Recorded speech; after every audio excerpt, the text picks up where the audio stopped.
texte contient des problématiques qui sont très contemporaines. Et ce qui nous intéresse ici, c'est de voir dans quelle mesure on peut se réapproprier les problématiques ou les thématiques qui sont dans ce texte-là.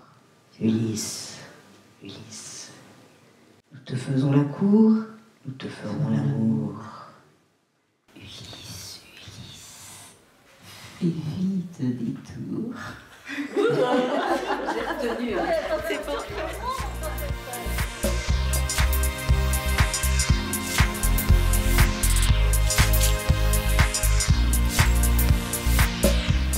On va leur parler, et puis c'est un endroit d'échange, de rencontre.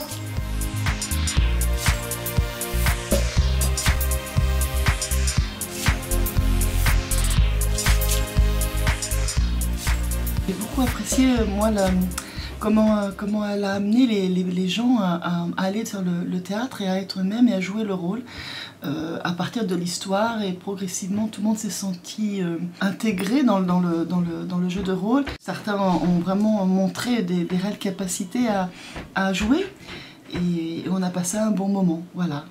Et je souhaiterais pouvoir leur renouveler ce genre d'atelier avec d'autres personnes, parce que je pense que ça apporte beaucoup. Et effectivement, interroge énormément sur nos peurs et nos limites, et l'autre comme étranger.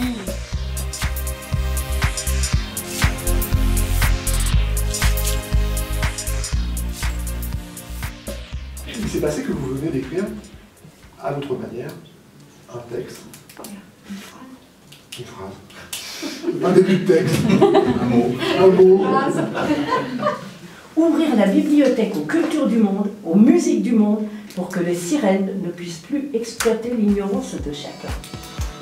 Alors qu'est-ce que ça apporte, qu'est-ce que ça libère? Je pense plein de choses. Je pense pas que je puisse tout dire, mais en tout cas l'impression que ça me donne, surtout c'est la prise de confiance et de conscience. Une autre manière de travailler le français, plus créatif, plus ludique. Et puis il y a la confiance en soi aussi qui est très importante, puisque faire un atelier de théâtre ou d'écriture, c'est se mettre en avant, c'est parler de soi, parler des autres, échanger. Et puis la troisième, c'est la découverte d'un lieu, les subsistances, l'atelier, les arts vivants.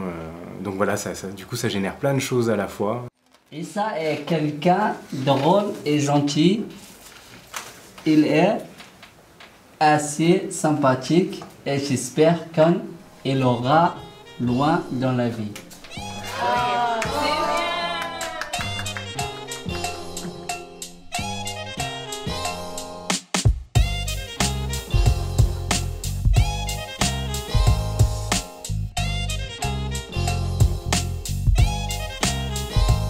Et quand j'étais enfant, dans notre maison sur le port du Pirée, Circé me racontait souvent l'histoire des sirènes.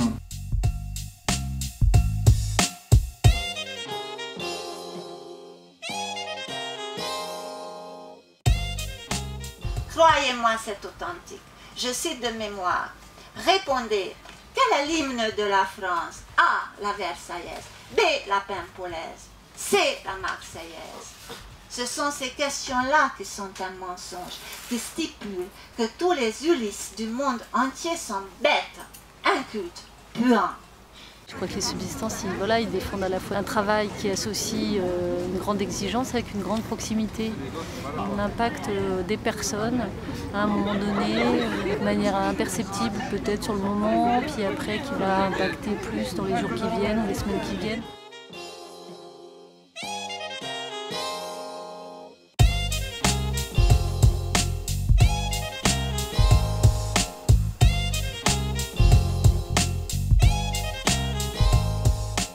Vraiment le texte d'Eva Almassi, d'entendre elle-même le dire, c'était vraiment émouvant, des choses comme ça ressenties. Vraiment, je crois que ça a plu à tout le monde. Les gens étaient très émus, certains plus que d'autres, mais vraiment, c'est très très bien. On se sent tous un peu Ulysse, la façon dont elle a exprimé. On est tous des Ulysses. J'ai été invitée et j'ai dit oui, je trouvais que c'était bien, mais sans savoir que j'allais retrouver une partie de moi, en fait.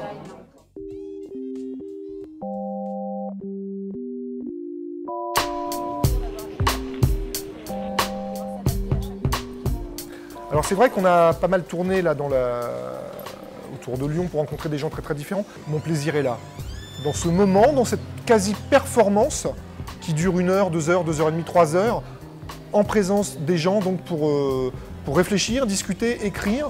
Donc ça m'intéresse beaucoup de voir comment eux-mêmes sont capables de libérer des significations, en quelque sorte. Alors Hélène, elle est metteur en scène.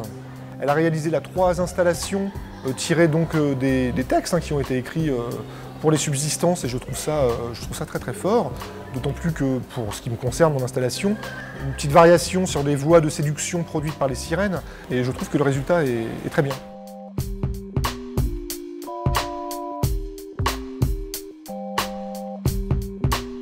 C'est comme ça la fin. Ciao, ciao. Allez, ciao, ciao.